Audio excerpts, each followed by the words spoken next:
Coming up, sniffing out clues to track BC grizzlies. Predicting epileptic seizures and helping to prevent them. And a dog's life in the theater.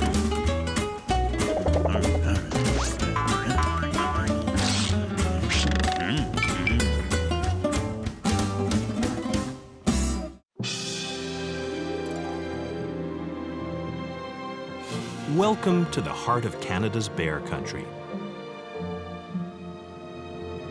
Get the bear. Get him. Lucy and bear biologist Wayne McCrory are on a fact-finding mission. Get the bear over there. Get him. There. When I go on long hikes in my bear work with Lucy, she works ahead of me through the real dense bear habitat or on the trail. She'll go around bends and make sure there's no grizzly bears. So she's like my early warning system for my work, which can be quite dangerous. Lucy, a Newfoundland Lab Border Collie cross, is helping Wayne determine if this hiking trail is popular with bears. If it is, Wayne will recommend it be moved to limit the risk of bear encounters. So these detectives are looking for signs and clues of bear activity. Trampled vegetation is their first clue. The kind of work that I do with Lucy is called a bear hazard assessment. And if you have a trail or campground that's in a big grizzly bear restaurant, that's often where you get maulings or bear attacks and stuff. So we map all of that and we say, well, this trail shouldn't be here, you should move it there, and that campsite, you know, should be moved over there and that kind of thing. And so that, by doing that, we sort of separate bears and people more and make parks safer for people and better for bears. Another clue along the trail, a bear scratching post.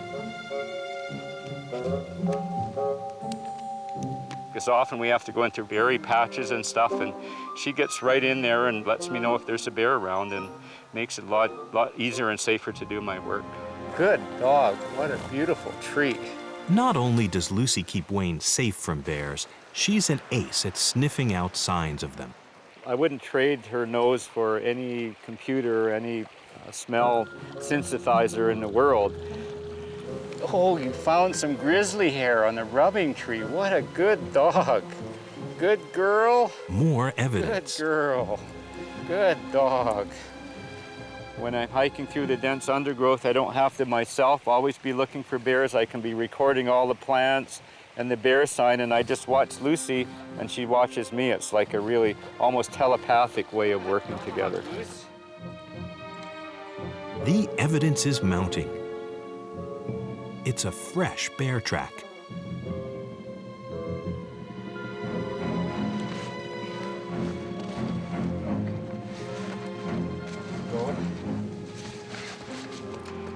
The kind of control that I have with Lucy is doesn't require a leash. I have what I call a verbal leash with Lucy. One of the more powerful commands that Lucy is trained to respond to that just totally activates her is, go get the bear. And she instantly reacts to that and starts looking around, and that's like pushing all of her buttons all at once, and it's pretty amazing. That, along with if she does go chase a bear at that command, is you know, the whistle that brings her back is like an obedience command, which brings her back again. So she knows that. You know, it's pretty amazing how the animals like dogs understand and respond, and you know, are responsible for communicating. Right, Lucy?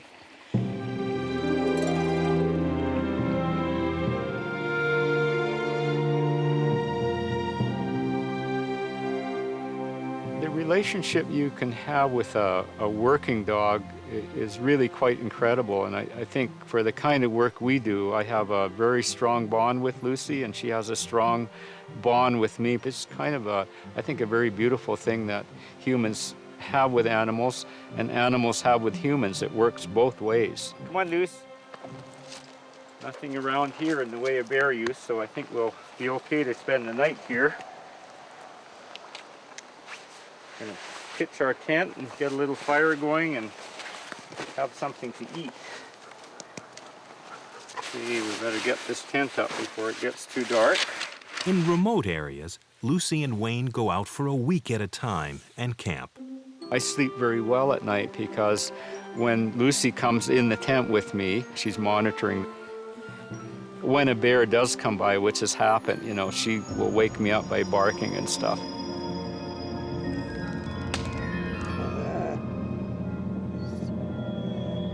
If Lucy and Wayne find enough hard evidence that bears are using this hiking trail as their own trail, he'll recommend that the human trail be rerouted out of bear territory. Good dog.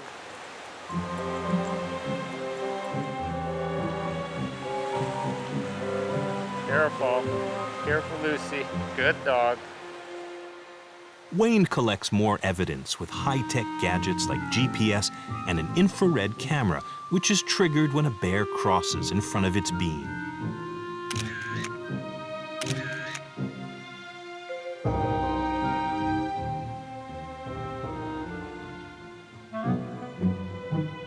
Lucy and Wayne have finished their investigation. It's time to head back home. Come on, Luce. Darling. Come on, Luce. See? Yeah, had a great trip. Come on, Lucy. Look at Lucy. Hi, Luce. Hi, sweetie. Did you have a... She is. Look at her. Did you have a good trip? Did you see some bears? I'm very proud of the work that Wayne and Lucy do, and that's part of the reason why I married Wayne, is I'm so proud of the work that he does to save habitat for bears and for all the other creatures that live in the forest and in these beautiful places. Go get the stick. Go get it. Go get the stick. Go on. Go get it. Bring it. Good girl. Bring it. Where's the stick? Good dog. Good dog. Good dog, Lucy.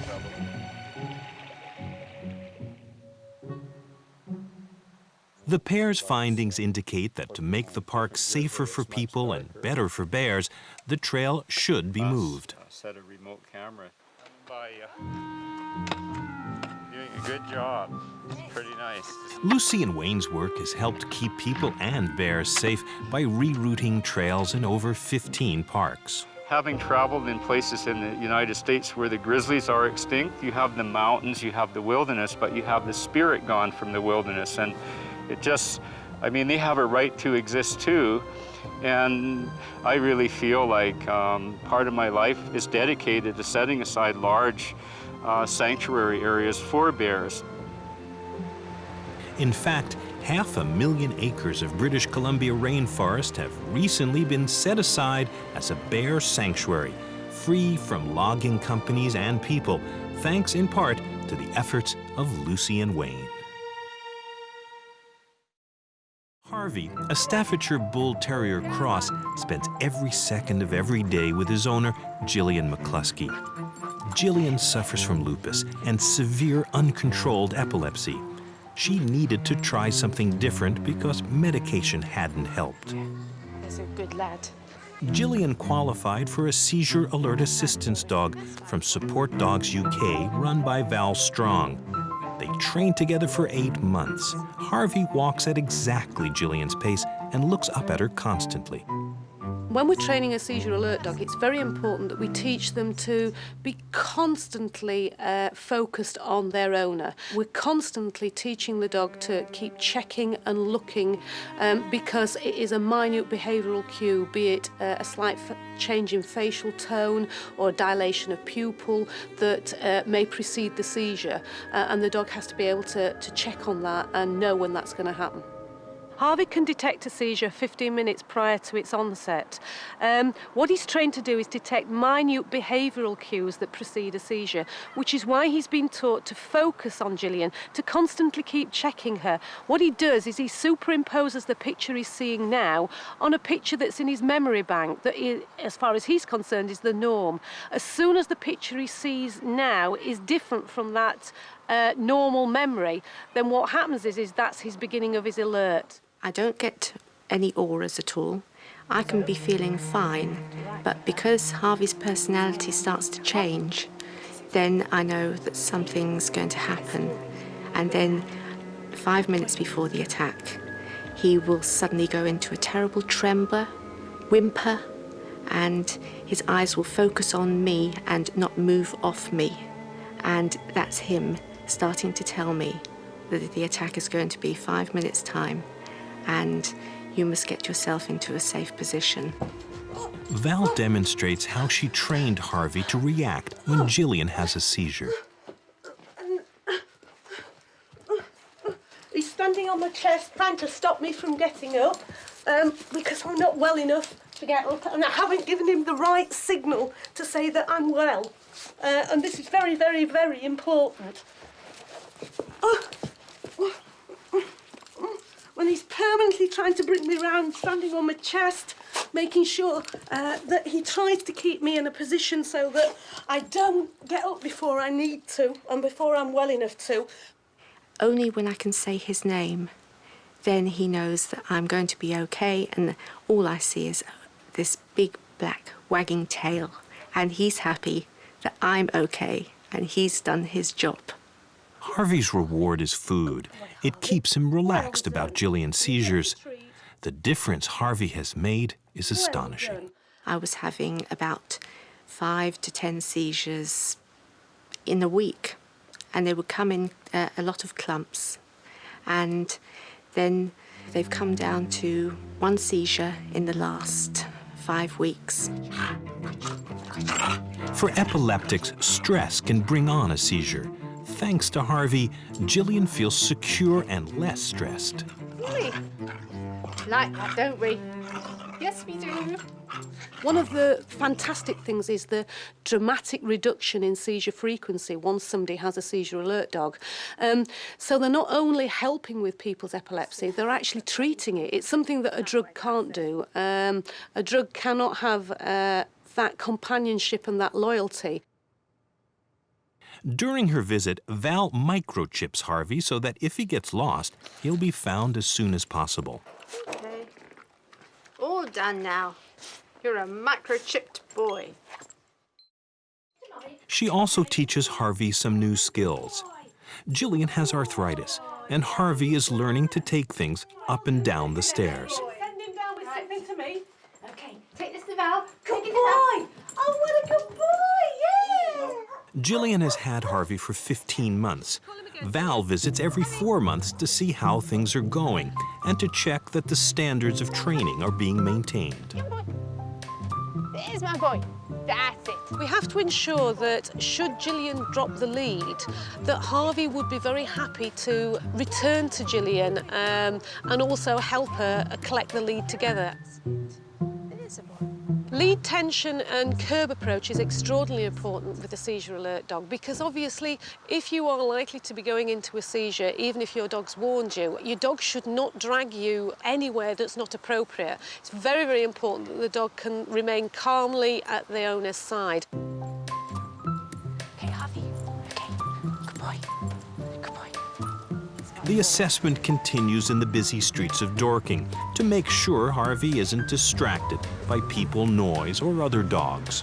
The uncertainty in people's lives when they have uncontrolled epilepsy is a lack of control, never knowing when a seizure is going to take place, perhaps having a seizure in the middle of the road, in a shopping centre, the indignity of that. A seizure alert dog puts the person back in control. You are. You're a good boy. Come on, boy. There we go. There was a time when Harvey's future as a seizure alert dog was in doubt. When he was in the kennels waiting for a new home, he was badly bitten by another dog. Luckily, he recovered. After Harvey's experience in the kennels where he was attacked by the German Shepherd, we have to ensure that he was relaxed around other dogs and could be sociable around other dogs. And we have to maintain that standard of sociability. So Harvey has to be checked on a regular basis that he's happy and relaxed to play and interact with other dogs appropriately. Come out.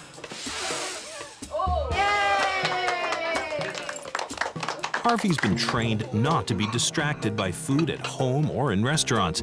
Jillian's father's birthday is a good test. Harvey down.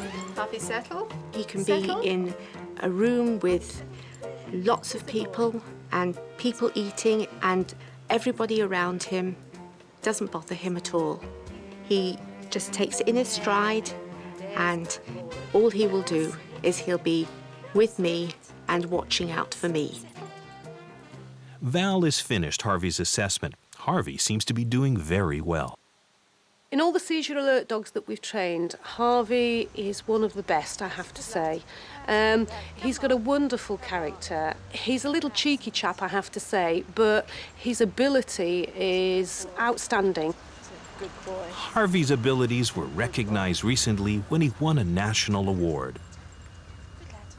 This is Harvey's trophy for being one of the finalists in Golden Bonio's Dog of the Year. And Harvey came a super second.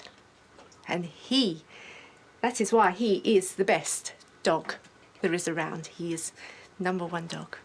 I don't worry about not coming first, but second is good enough for me out of the 2,000 entrants. Jillian's mother is thankful Harvey came into their lives. The difference in Jillian since she got Harvey has been remarkable. She smiles a lot. She goes for walks on her own and she has such confidence. She talks to people all over the place. Because of having Harvey, he's there, he watches out for her. I think he gives her unconditional love, and she certainly gives that back to him. And no, it's just wonderful. Training a seizure alert dog is very rewarding. To see the change in somebody is absolutely brilliant. And in particular, Jillian, she had low self-esteem. She needed independence. She needed that security. She was desperate to be Jillian. Harvey has provided her the opportunity to live a very positive and active life. There's no words for Harvey because he's changed my life completely. I couldn't do without him now, and I couldn't imagine anything happening to him now because he's worth my whole future, my whole life. I'm feeling that freedom, which I lost so much through the last 30 years. It's just wonderful. He's so great. Aren't you? Yes, I love you too. Yes.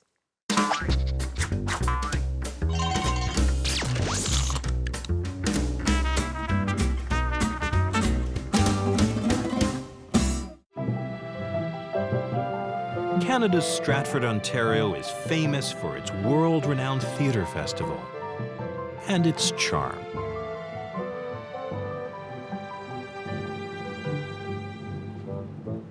At the Avon, one of the theaters in town, Chekhov's The Seagull is playing. Every actor has a different way of preparing for a performance. One actor in this play likes to get some exercise and fresh air early in the day with a walk in the woods. Chokee Dar, a brown Labrador, is the most famous theater dog in the country. She and her owner, Rod Beatty, are both appearing in The Seagull. Chokee Dar's 9 years old now, 9.5 years old. And like many older dogs, she's slowing down. She has some arthritic problems. It helps her to warm up before she goes to work. We have to make sure she's as supple as she can be. Chokee Dar's been in theaters all her life. And I suppose what it is that she can smell when she's in a theater. She feels like it's a second home. Rod keeps clippings of Chokee Dar's stage appearances. She's been in Arthur Miller's The Crucible and Shakespeare's Macbeth. Chokee Dar is Rod's traveling companion when he takes a show on the road, like his famous Wingfield plays. Whether at home or on the road, Chokee Dar always sleeps in her traveling crate, so she has the same familiar environment. The secret to keeping a performance fresh in the theater for any actor, canine or otherwise, is to go in with the right attitude. She goes in with unbounded joy each time, and her attitude is infectious so that it actually helps the rest of the company. I think the phrase "go to work" to her means unbounded joy and attention and rewards. Oh, sweetheart, how are you? Into your dressing room. Into your dressing room. That's a good dog. And Stuart is the stage manager. Chokee Dar has a dressing room here in stage management where we work. She has a nice blanket to lie down on and her water, and she does get the occasional biscuit from time to time. People treat her with a biscuit. She has a place to display her press clippings and her cards and presents from opening night, and just to hang out like all the other actors. Rod stays behind the scenes while Chokee Dar rehearses. In The Seagull, she plays the role of the dog belonging to Yakov, the workman, played by Andy Poxon. I think she loves the stage. She loves being up there, and you can just see her relax, and she's very easygoing, and she loves performing, and I hope she loves performing with me. There's been many times that I've talked to people about The Seagull, and the response they get was they don't quite recognize me until I say, well, I was the one with the dog. And then, oh, of course, you're the dog. Being upstaged by Chokee Dar doesn't bother me at all. She just commands that kind of attention.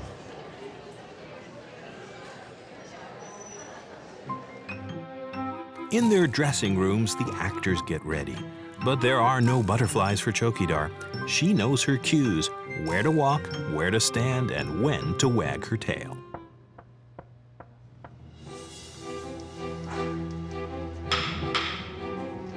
One of the problems of working with animals is that it's very hard to say to them, it's only a play. But Chokee Dar seems to be able to distinguish between a play and reality. All too soon, Chokee Dar's time in the limelight is over. The dog was good, and he responded well to his master. I was unperturbed by everyone else that was there. I think he's one of my favorite parts. Chokee Dar, Canada's premier dog thespian.